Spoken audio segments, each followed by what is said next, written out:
very class, we'll be learning all that we need to know about the dodge tool, the bond tool, and the sponge tool.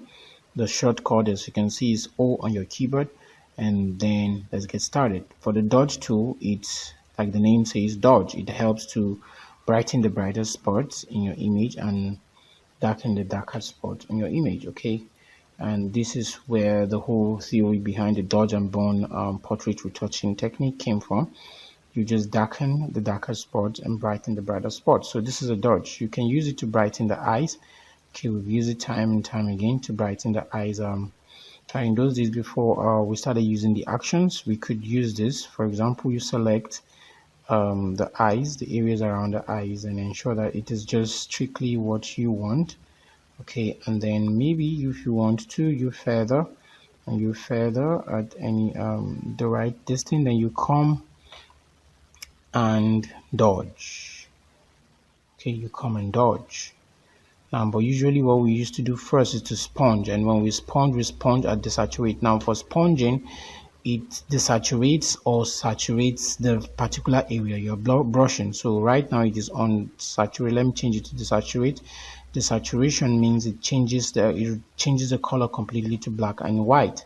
When you do that and then you come and dodge, it gives you a brighter eyes. Okay, let's Control D to deselect, Control D to deselect, and there we go.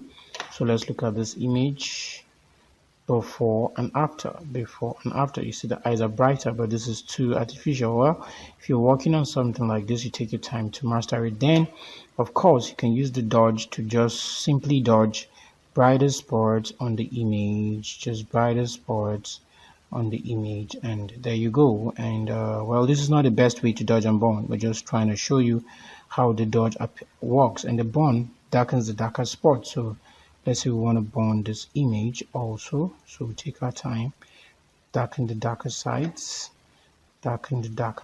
and there you go, before and after. So you see it gives a shape to the image. Well, there is a more professional way of doing dodge and bond, but you get the idea. So for the sponge, I've shown you earlier, you can either desaturate or saturate. So let's assume we want to desaturate the background and saturate the image.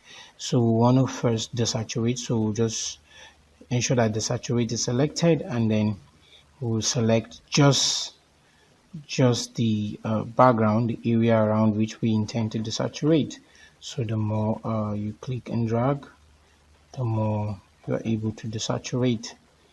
Okay, and that is it. So you can see that the saturation is completely gone. And let's assume we also intend to saturate the subject. So we just change to saturation, and then we paint around the areas we intend to saturate. And as you can see, the colors are popping out. Okay, so that is how you do you use a sponge tool. So let's assume you intend to saturate our face a little, but not too much. You might want to reduce the opacity before you do that. Well, let's just play around with it. Okay, let's just play around with it just a little. All right, so that's it. So let's look at before and after. So you've been able to see dodge darkens, bond, a dodge brightens, bond darkens, and sponge either saturates or desaturates. Okay, so thank you so much for your time. See you in the next class.